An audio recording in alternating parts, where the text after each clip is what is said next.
AP CM Chandrababu deputy CM Pawan Kalyan పై Prajashanti party అధ్యక్షుడు KA Paul తీవ్ర స్థాయిలో విరుచుకుపడ్డారు.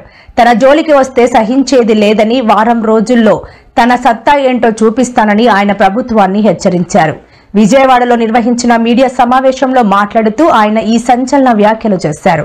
ఆయన 120 ఏళ్లు బతుకుతున్నానంటున్నారు, కానీ నేను తలుచుకుంటే 125 రోజుల్లోనే పైకి పోతారు. నా ప్రేయర్ బుక్ లో అందరి పేర్లు రాసుకున్నాను అంటూ తీవ్ర వ్యాఖ్యలు చేశారు.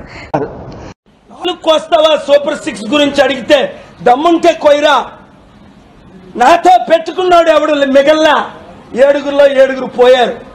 మీరు ఆలోచించక ముందే నన్ను చంపాలని అందరూ పోయారు. అమెరికన్స్ పోయారు, ఇండియన్స్ పోయారు. ఏడుస్తున్నాడు, ఖజానా ఖాళీ అయిపోయింది. అప్పుడు నీకు తెలీదా? 10 లక్షల కోట్ల అప్పున్నది 13 లక్షల కోట్లని అబద్ధం ఆడేవే చంద్రబాబు నాయుడు.